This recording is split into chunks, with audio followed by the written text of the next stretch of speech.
Nebraska was definitely the better team when these two traditional powers matched up in the Orange and Fiesta Bowls back in the 1997 and 99 seasons. We'll see what the Vols and the Huskers have in store for us in a little lesser of a prestigious matchup at the Music City Bowl on Friday. We bring in Mike Laval from Last Word on College Football to break down the Vols and take a look at the Huskers.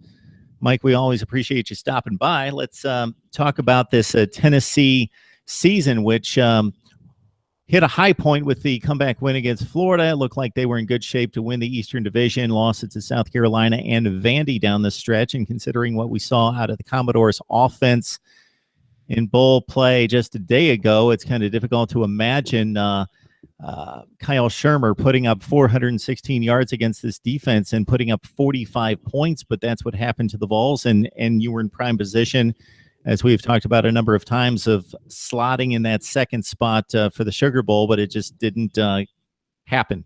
Yeah, Mark, first of all, thanks for having me. As always, it's a pleasure to be with you. But you talked about the prestige of the Music City Bowl not being what it was when Tennessee and Nebraska have met before. That loss against Vanderbilt in Nashville took a lot of the excitement out of the Tennessee program, took a lot of excitement out of the season. Tennessee fans and program, people around the program were expecting a Sugar Bowl bid. They probably would have been the number 2 SEC team in the CFP playoffs had they beat Vanderbilt. That would have sent Tennessee to New Orleans in the Sugar Bowl. It would have been acceptable for the fan base, a 9-3 season. Although the South Carolina loss was probably the more egregious loss. Vanderbilt's a better team than South Carolina.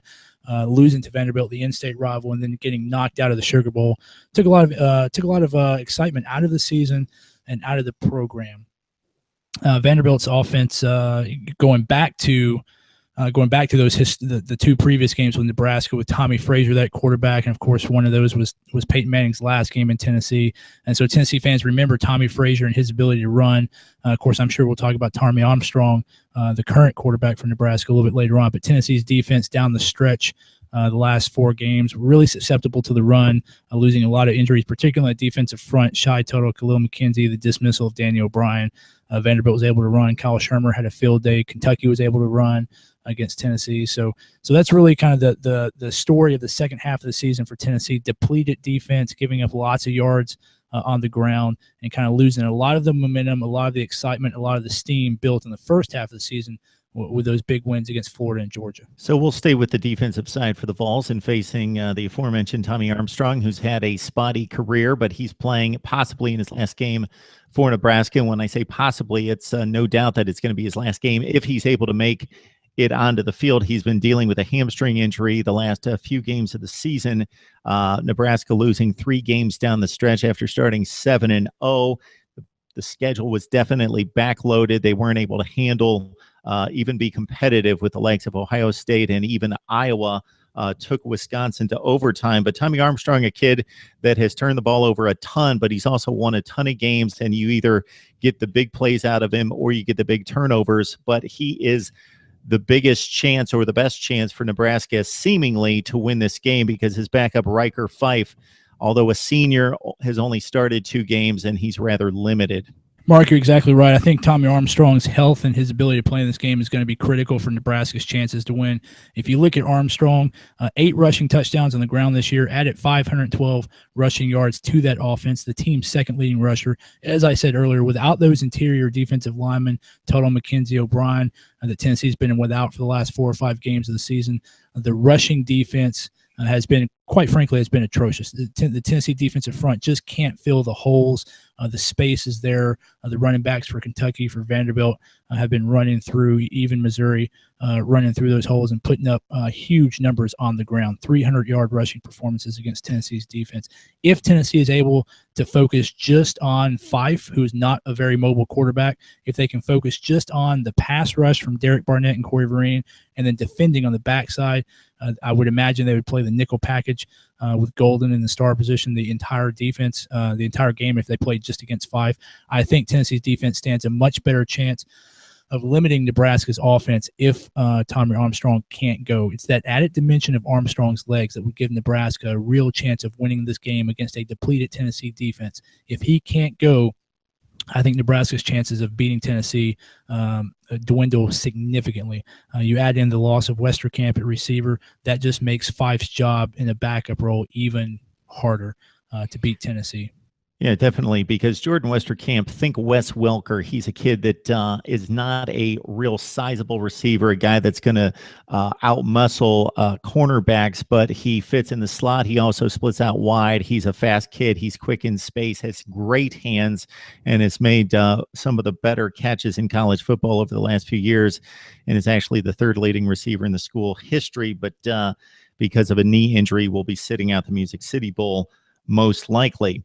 Terrell Newby's a running back for Nebraska, playing in his final game as a senior. He's only gained 20-plus rushing attempts 4 times this season, but the workload might increase because, as we mentioned, Riker Fife with 2 starts under his belt. One was against a horrible Purdue team that was last in the Big Ten last year, and Nebraska lost that game, gave up 55 points, mostly not just because of the defense, but because Riker Fife threw 5 interceptions and gave it back to Purdue a number of times. And then this year he started against Illinois. Nebraska was so much better. They didn't have to rely on him. He threw less than 20 passes, and they could just run the ball and coast home to a couple score win. So it's going to be difficult sledding for Nebraska if Armstrong's not able to play.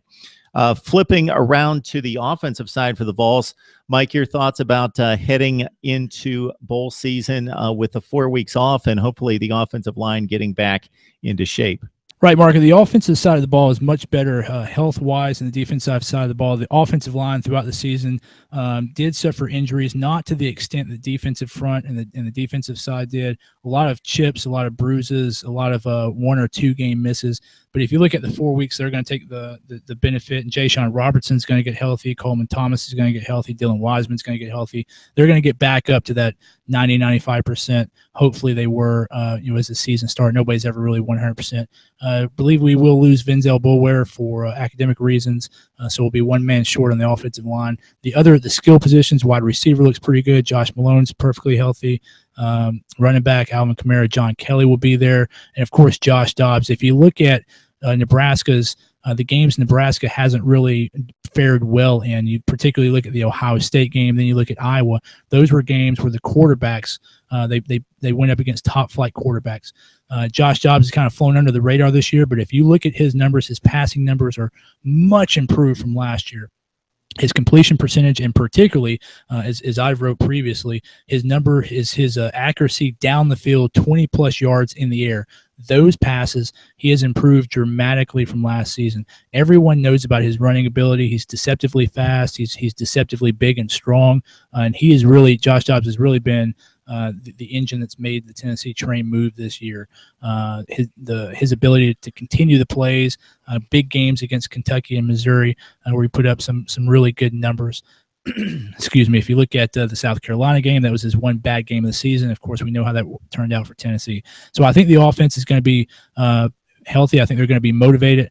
I think the offensive line will be a little bit refreshed. I think that bodes well for Tennessee. If you look at Nebraska's defense, they lost 3 of their last 5 games by a total of 95 points. A total spread there of 95 points. So I think Tennessee has the ability to put up some numbers. I would expect Tennessee to go north of 40 points against this defense in the Music City Bowl. Minnesota probably the best win for Nebraska during the 2016 season, and the Golden Gophers not nearly as talented as Tennessee, a fine football team that won a bowl game against Washington State and completing a 9-4 campaign.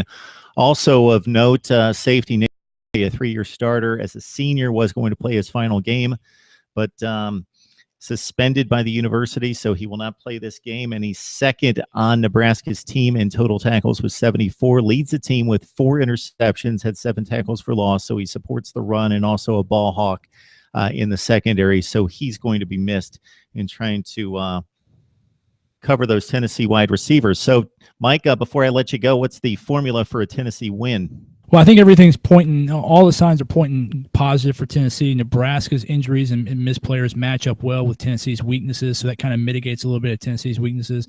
Reverse on the opposite side of the ball, I think that Nathan Gary suspension will be huge for the Tennessee's offense. It will allow Josh Dobbs to run and to not have to worry so much about Gary back there on the passing game. So I think everything looks good. I look at it, I think Tennessee's going to win this game. They seem motivated.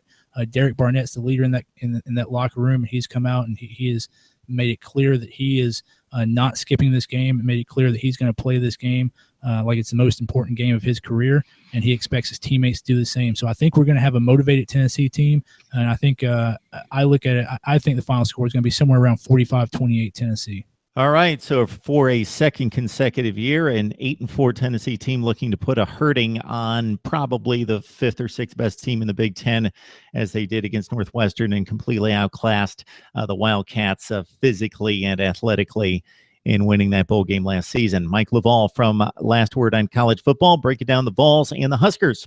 Thank you, Mike. Thanks, Mark.